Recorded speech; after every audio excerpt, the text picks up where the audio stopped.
And welcome to Oweleketv News. I am Antonia Nwokolo. The news headlines. President Bola Ahmed Tinubu says heavy punishment awaits persons threatening Nigeria's unity.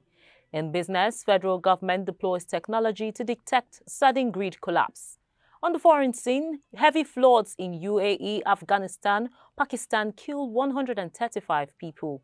And in sports, Nigerian table tennis icon Quadri Aruna exits 2024 ITTF World Cup.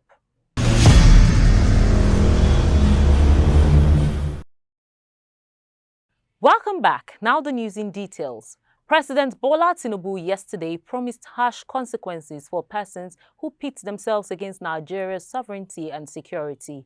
He also said his administration had made considerable gains against banditry and kidnapping through intensified campaigns buoyed by intelligence gathering.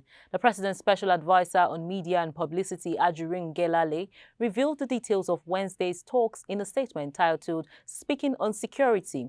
This president declared that those who threaten the sovereignty of Nigeria would pay a heavy price and vowed to keep Nigeria as one. The declaration came by Tinubu days after Yoruba Nation agitators dressed in military camouflage and armed with guns stormed the Oyo State Government Secretariat, attempting to hoist the Yoruba Nation flag on the premises of the Oyo State House of Assembly.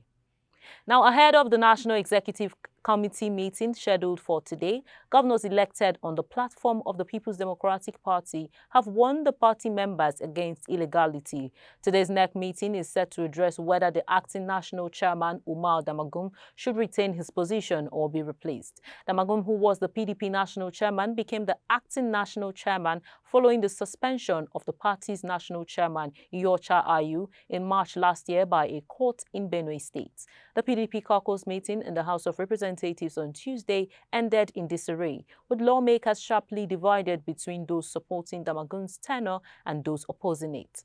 On Wednesday, governors elected on the platform of the party met at Akwa Ibom State Asokoro's Governors Lodge in Abuja ahead of today's NEC meeting. The Federal High Court in Abuja on Wednesday fixed May 20th to decide on separate applications praying for the restoration of the bail granted to the leader of the indigenous people of Biafra, Nnamdi Kanu. The court on the said date will also consider the application that the IPOB leader be transferred to another facility from the custody of the Department of State Services. His subsequent prayer for fresh bail was rejected by Justice Nyako on March 19, 2024. At the resumed hearing on Wednesday, Kanu's counsel, Aloe Ejimako, moved two applications, one of which prayed the courts to order the transfer of Kanu from the DSS custody. Ejimako argued that Kanu's continued detention in the DSS custody would frustrate the trial, but the counsel for the prosecution, Adeboyega Awomolo, opposed the application, saying it lacked merit. Let's go on a short break. We'll be right back. Follow us on our social media handles at Oweleketv. Visit our website at www.oweleke.tv for a thrilling journey.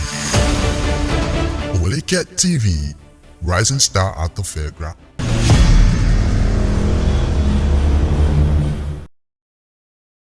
Welcome back. Now to business news. In a bid to address the recurrent collapse of Nigeria's power grid, the federal government has deployed a new technology to detect and respond to sudden drops or dips in power generation across the country. It announced this through the Transmission Company of Nigeria on Wednesday, stating that the new generation dip or loss detection system would advance TCN's grid management capabilities. The Transmission Company of Nigeria attributed the cause of Monday's grid collapse to a fire incident. It had consistently blamed gas shortage for power generation and the vandalism of power infrastructure for the recurrent cases of grid collapse in Nigeria. To address this, TCN, in a statement issued by its spokesperson in Abuja on Wednesday, said a new technology had been deployed by the federal government's company to effectively manage the transmission network and the national grid. The federal government announced on Monday that the gas supply and purchase agreement to support the final investment decision for the $3.8 billion brass methanol project is to be executed in May 2024. Located in Brass Island, Bayelsa, the facility is to have a capacity of 10,000 tons of methanol per day when completed, as it is still under construction and expected to be operational this year.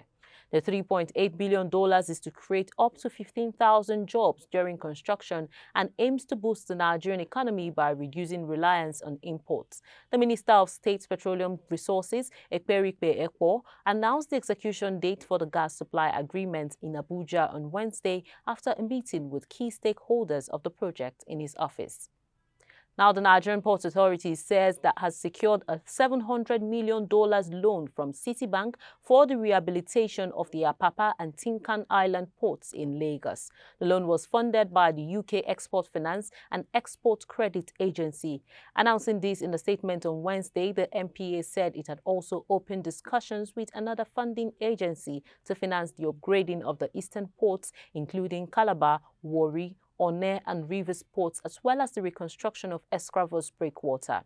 Speaking in Lagos on Wednesday during the signing of the mandate letter with Citibank Nigeria, the managing director of the MPA, Mohammed Bello Koko, said the mandate letter would be sent to the Debt Management Office for final review and approval.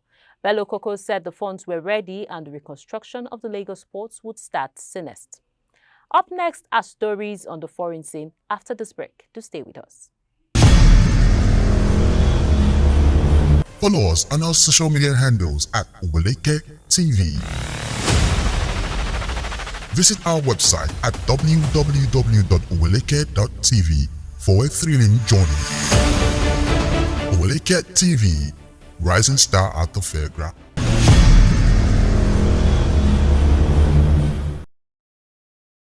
Welcome back. Now to stories on the foreign scene. Around 70 people have been killed by heavy rains lashing Afghanistan over the past 5 days. The government's disaster management department said on Wednesday, neighboring Pakistan has also been hammered by spring downpours, with 65 people killed in storm-related incidents as rain falls at nearly twice the historical average rate.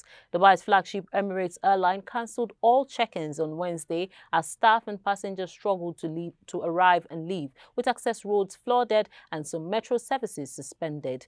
Climatologists said it is highly likely global warming had worsened the storms. In entertainment, Grammy-winning singer Damini Ogulu, also known as Burna Boy, has been included in the Time magazine's 100 Most Influential People of 2024. Legendary Beninese singer Angelique Kidjo wrote Ogulu's tribute on Time's website. She noted that Burna Boy played a pivotal role in global acceptance of African music. The Time magazine's 100 Most Influential People recognition honors individuals who have made a significant impact on the world through their art, activism, and cultural influence.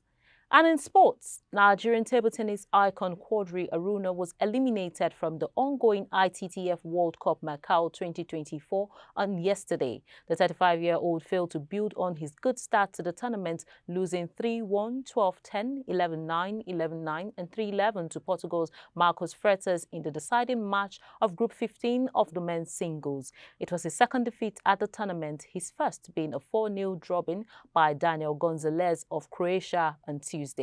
Despite crashing out of the tournament over 2 defeats, the Ibadan-born player remains Africa's best at the tournament, having reached the quarterfinals in 2014 in Germany. And that's a wrap on the Oweleketv news, but before we go, here's a recap of the headlines.